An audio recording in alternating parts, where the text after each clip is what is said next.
Hello.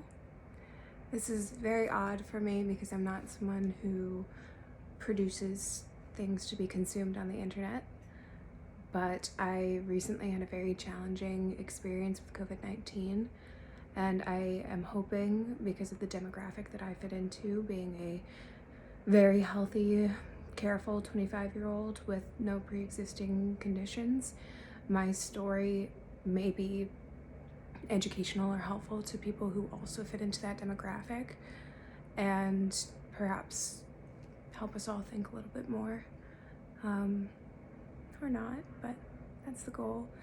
So I'm hoping to tell my story from a place of vulnerability and a place of love, and I hope that you understand that I'm still in it and it is challenging, but I'm just hoping to maybe help a little bit. So I'm gonna go ahead and tell you my experience with COVID-19. So my boyfriend, who I live with, was diagnosed with COVID-19 on November 20th. I got a negative test result on November 20th. However, by the 22nd, I began to have symptoms. Prior to us getting COVID, we've been incredibly cautious. We go to work and come home. At work, we only interact with a couple people and we wear masks the entire time, and we are socially distant from the people we interact with. We've been particularly cautious this year and distant this year because we had moved, 1,000 miles away to a place where we don't really know anyone. So in some ways it's been easier for us because we haven't had the opportunity or the temptation to see a lot of people. He was sick for about 4 days. He had chills, fevers, body aches, all those things. My symptoms started out relatively the same, relatively light. I lost my sense of smell and taste and had chills and fevers and aches. I was under the impression, as I think a lot of us are at this age, that I would recover quickly, I would be okay, it would just be a short little experience, especially because I've never been to the hospital, I've never broken a bone, I've never had a cavity, I don't have any pre-existing health conditions, I don't have asthma, I don't smoke. So I wasn't concerned for myself. I was concerned more for him than I was for me because he has asthma. But slowly yet surely, my symptoms got much worse. I had a fever of 102 for about 5 days straight. That fever would also go up and it would peak. I recorded it over 104 at times. I'm sure there were other times where it went higher when I was sleeping and I would wake up and be incredibly hot.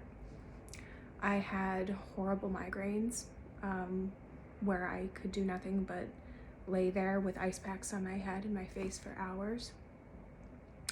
I lost my appetite. I would throw up from exertion of walking to the bathroom and back.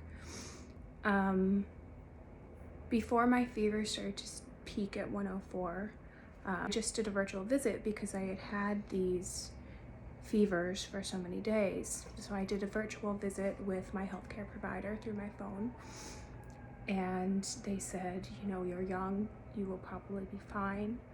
Rest, drink liquids, try and break the fever, take Tylenol. And so that's what I did. But I did not get better. I got worse.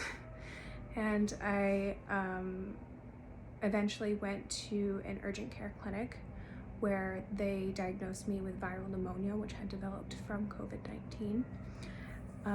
At that point, I was able to monitor my oxygen levels with them and walk around, and they were able to stay about 95. At 88, you do need supplemental oxygen. I'm not a doctor. This is what I think I've learned in the past few weeks of this experience. They sent me home with a Z-Pack and with steroids, and they told me if my levels went below 94 to go to the hospital. At this point, I was also sleeping on my mattress in my living room floor because a 40-foot tree had fallen on our house, and we had a lot of water damage in our bedroom, and I was unable to be in there. Irrelevant, just complaining. It sucked. I also developed this horrible cold sore, so great that you get to see that. My symptoms did continue to get worse rapidly. My fever broke, which was great, but my breathing got much worse. I was unable to sit up without getting below 90, and I was unable to walk around my house. I had to, anytime I moved essentially, or even sat up, sit and catch my breath and breathe for minutes and minutes in order to be able to breathe. When my oxygen levels got to 89, I went to the emergency room, and they turned me away because they were so overwhelmed. I also was regaining my oxygen levels on my own, and because of my age, I think they're just so limited and they're so strapped, and they just didn't have room for me.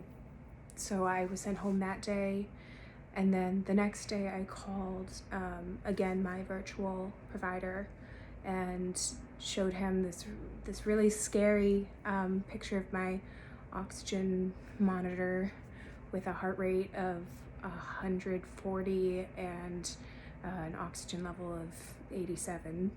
And he said, you need to be in a hospital, you need to be hospitalized. So my boyfriend and I tried to go down the stairs and be driven to the hospital. I did not make it. I needed to have an ambulance come and take me to the hospital. I needed to be attached to oxygen. And when I did get to the hospital, it was crazy. It was super, super busy, and they still were unsure about admitting me. They ended up, because it's so insane, having me in a garage space that they had converted into additional COVID rooms and spaces. And also because my COVID test was still pending, they couldn't officially bring me into the COVID section of the hospital. So I spent the first night in a converted garage space attached to an oxygen tank on a cot, which was very scary, but I was also very grateful to be there and to have the oxygen and to have the attention and care of the nurses that were on staff there, who were running around like crazy and super busy, but super wonderful and kind. So I spent the first night there.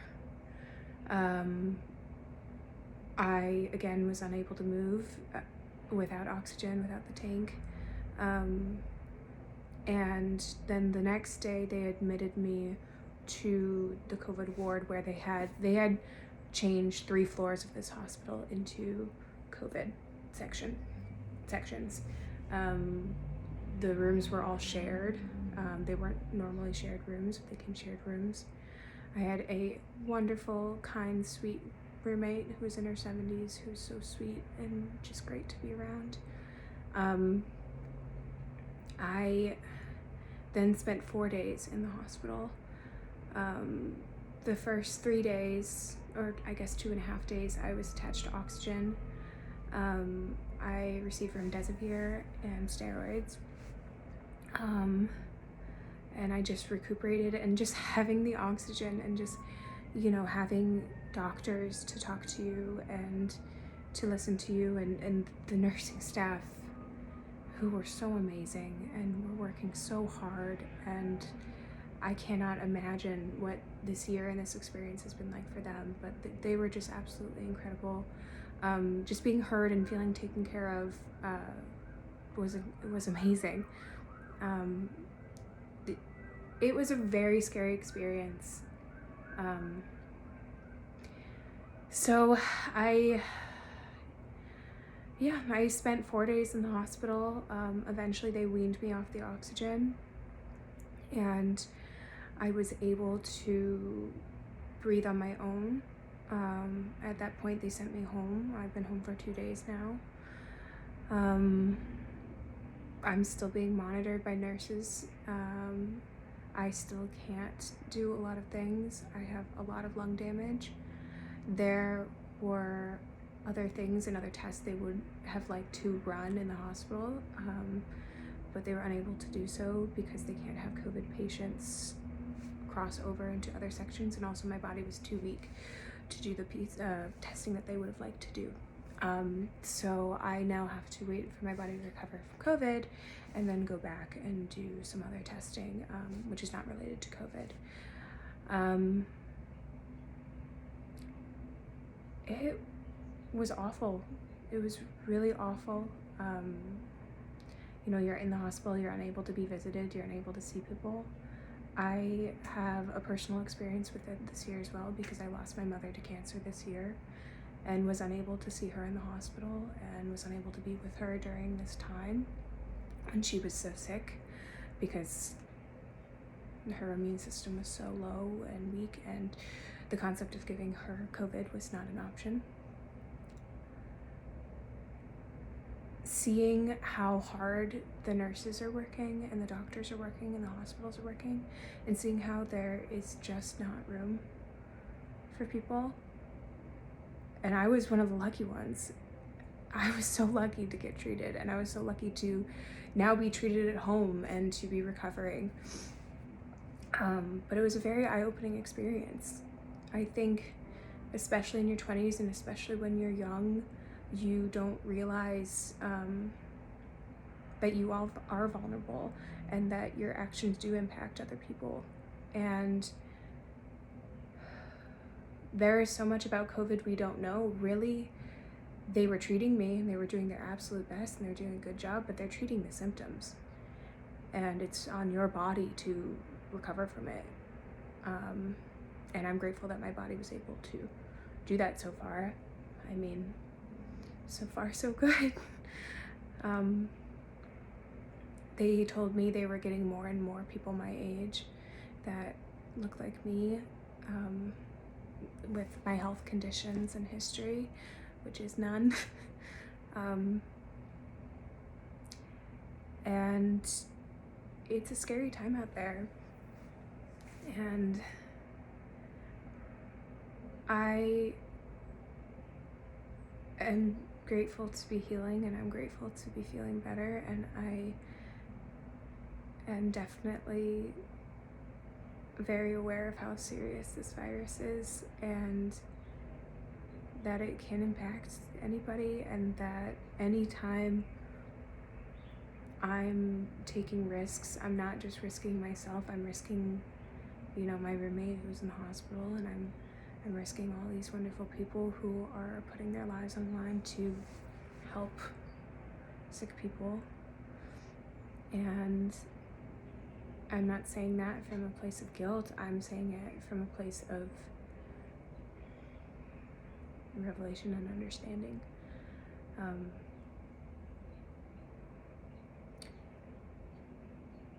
So yeah, it sucked.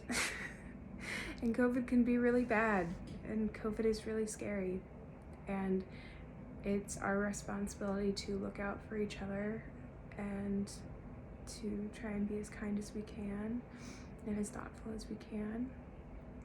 And I am just grateful to be doing better, and I hope that this is helpful for someone somewhere. If you have questions, feel free to ask, and I hope to keep healing and continue on in this process. I know it's hard to be isolated. I can't speak for other people's experiences. People have had harder experiences than I have by far. I can speak from my own experience grieving this year and moving far away this year and being sick, that I know it's hard. But I also know that through the hardest times is when you have the biggest growth. And I hope for that for everyone, and I hope for that for our country. And I'm grateful for the growth. And I hope this is helpful, and I hope everyone is doing well out there and everyone knows that they're not alone, because you're really not.